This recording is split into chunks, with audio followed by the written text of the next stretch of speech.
Hey everyone. So, day one, introduction. So, day one of our 90 days and adventure to learn a good foundational understanding of DevOps and tools that help with a DevOps mindset. This learning journey started for me a few years back, but my focus then was around virtualization platforms and cloud-based technologies. I was looking mostly into infrastructure as code and application configuration management with Terraform, Chef, and I also did a bit around Ansible as well. Okay, fast forward to March 2021. I was given an amazing opportunity, so bear in mind this was 2 years ago, to concentrate my efforts around the cloud native strategy at Kasten by Veeam. I've been at Veeam for well over 8 years now, which is going to be a massive focus on Kubernetes, DevOps, and the community surrounding these technologies. I started my learning journey and quickly realized there was a very wide world aside from just learning the fundamentals of Kubernetes and containerization. And it was then when I started speaking to the community and learning more and more about the DevOps culture, tooling and processes. So I started documenting some of the areas I wanted to learn in public. In fact, this is actually a nice little segue. This blog post that I wrote here was actually the I would say the foundation of why and how 90 Days of DevOps actually became something. This was one of my first blog posts on Kasten.io, and you'll see that the build up of this blog post, so it was about learning a programming language, knowing Linux basics, understanding the networking, sticking to one cloud provider, use Git effectively, containers, Kubernetes, learning infrastructure as code, automation around configuration management, CI/CD pipelines, monitoring, log management, and data visualization. And then finally, storing, protecting your data and having that responsibility around that. Okay, so let the journey begin. If you read the above blog, you will see this is a high level content for my learning journey. And I will say at this point, I'm nowhere near an expert in any of these sections. But what I wanted to do was share some resources, both free and some paid. There's not many paid for, but an option for both, as we all have different circumstances, right? I wanted to make this. So when I first started this, who knew what this was going to actually become? This was me writing notes, blog posts, and it was really my notes though. Like, what does it mean? And yeah, day one is a bit of a fluffy, about me, why am I doing this, so that I'd remember why I'm doing this as well. So over the next 90 days, I want to document these resources and cover those foundational areas. I would love for the community to also get involved. Share your journey and resources so we can learn in public and help each other. That is actually what happened, so that's brilliant.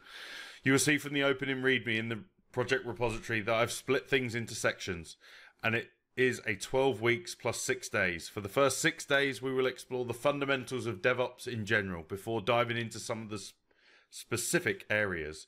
By no way is this an exhaustive list. And again, I would love for the community to assist in making this a useful resource. I think in 2023, we absolutely did that. And in 2024, for those new around here, we're actually opening up. We have a call for papers open that I want to hear from the community. I want to do 90 sessions with everyone. So there's a call for papers open around that. Another resource I will share at this point, and that I think everyone should have a good look at, maybe create your mind map for yourself and your interest and position, is the following. Hopefully everyone's seen this. This, for me, kind of helped me build a little bit of what I was going to do.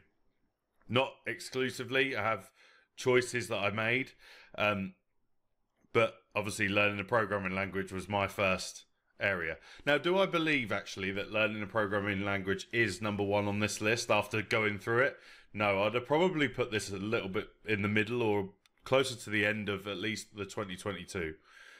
I also chose Golang. In 2023, we cover Python, or Chris Williams does, but ultimately I'd put it down. And I think actually Python, my reasoning for choosing Go that we'll get into in another video, but I would choose Python if I was to go back and do this again. We obviously didn't cover anything about operating systems. Learn to live in the terminal. You'll get to know a little bit about that from a Linux point of view. Although we did go into Linux. To be fair, we went into Ubuntu though of as anything. So we didn't necessarily like with cloud providers, networking, and security protocols. I know that this is enhanced as well over the last couple of years as well. Containerization, infrastructure provisioning. Serverless we didn't cover until 2023. Configuration management we covered Ansible. Spoiler alert later on. CI/CD tooling, secret management again in 2023. Application monitoring we cover here. Infrastructure monitoring we cover here. Logs, container orchestration, artifact management we don't cover.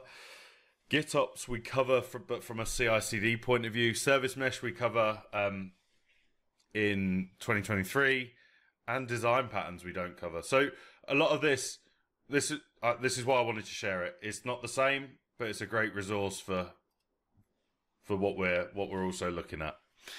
Okay, so I found this a great resource when I was creating my initial list and blog post on this topic. You can also see other areas go into a lot more detail outside of the 12 topics I've listed here in this repository. One of the questions that I got quite a lot as well that's worth covering at this point is why did you put it in a GitHub repo? And actually we're seeing some of the drawbacks of that because it's quite a size now, the repository, if you pull everything down with all the images and everything going on, the code snippets, etc. And it's really because I wanted to eat my own dog food when it comes to the Git section, as well as probably a hidden skill around documentation. Obviously, this is written in markdown. And as you'll see as we go through and we start creating tables, adding links, videos, etc., you'll see that that Markdown is a skill in itself. I wouldn't call it a programming language, but it's definitely something that you can use, especially in the documentation of your projects. Okay, so first steps. What is DevOps? So there are so many blog articles and YouTube videos to list that here. But as we start the 90-day challenge and we focus spending around an hour a day learning something new or about DevOps, I thought it was good to get some of the high level of what DevOps is down to begin. Firstly, DevOps is not a tool. You can't go and buy it, or you cannot buy it. It is not a software SKU or an open source GitHub repository you can download. It is also not a programming language. It is also not some dark art magic either.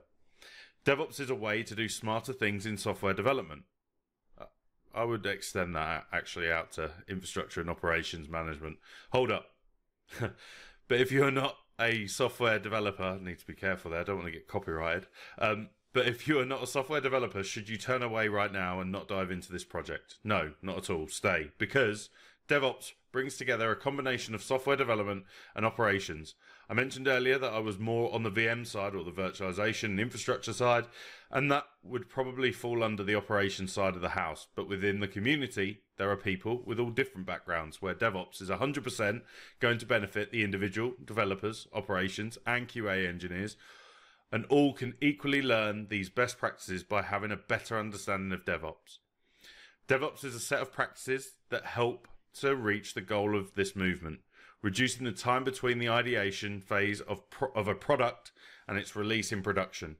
To the end user or whomever, it could be an internal team or customer. This is future me talking to past me. There's a lot of talk about product and project and application development. I strongly believe that DevOps as a principal process, or whether you want to start talking about platform engineering in 2023, that doesn't have to mean it's your application that you're going to bring in DevOps principles to. This could be, I need some virtual machines and I want them to look the same as the last ones, and we could use something like Terraform to bring it home. Is that DevOps? Not completely, but it is an element of that. So I think that's important to remember as well. Like, no one, if you're not a software development house, that doesn't mean that you shouldn't be thinking about some of the tools, principles, processes of DevOps. Okay, another area we will dive into in this first week is around the Agile methodology. DevOps and Agile are widely adopted together to achieve continuous delivery of your application. Doesn't have to be your application. It could be just an application that you've bought off the shelf and you're deploying it within your environment, and you're then going to water and feed it, but with an automated approach. The high level takeaway is that a DevOps mindset or culture is about shrinking the long, drawn-out software release process from potentially years to being able to drop smaller releases more frequently. The other key fundamental point to understand here is the responsibility of a DevOps engineer to break down silos between the teams I've previously mentioned, developers, ops, and QA. From a DevOps perspective, development, testing, and deployment all land with the DevOps team. The final point I will make is to make this as effective and efficient as possible, we must leverage automation. And I think another thing to add here before we get into the resources and close this one out, because we're already going for 11 minutes, is DevOps in company A compared to DevOps in company B, C, and D will likely be very different. And I think that's also is fine. That's okay. The tooling, the principles, the process should remain the same. Well, no, sorry, not the tooling, but the principles of it should remain the same. Okay, so what you're going to notice in every single day of this is that we've got these resources. So I'm always open to adding additional resources to these README files, as it is here as a learning tool for the community.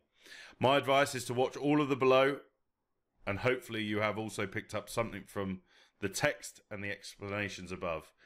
Like I mentioned in the intro video about this whole project, and even in the overview, is that I'm not the smart one.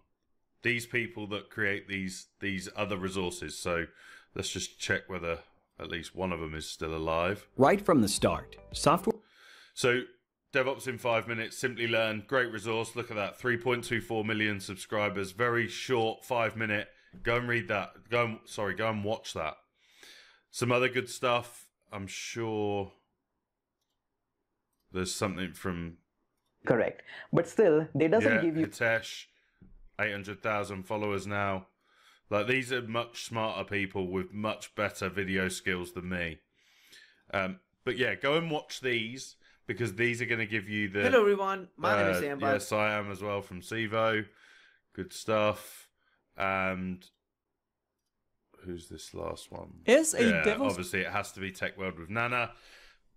Probably the most informative videos that I come across. If you go and subscribe to her channel, you're going to learn a ton of stuff around DevOps. She also has a DevOps bootcamp that is well worth a watch if your budget allows. So that's day one. Obviously, when we read through it, it takes a lot less than that hour that I mentioned, but it's about taking away that and bedding ourselves in, getting some structure going, watching those videos, having a better understanding, fork the repo, create your own, make your own notes, etc. And then tomorrow or the next day, next video, we will come back and we'll look at the responsibilities of a DevOps engineer, whatever that may mean. With that, laters.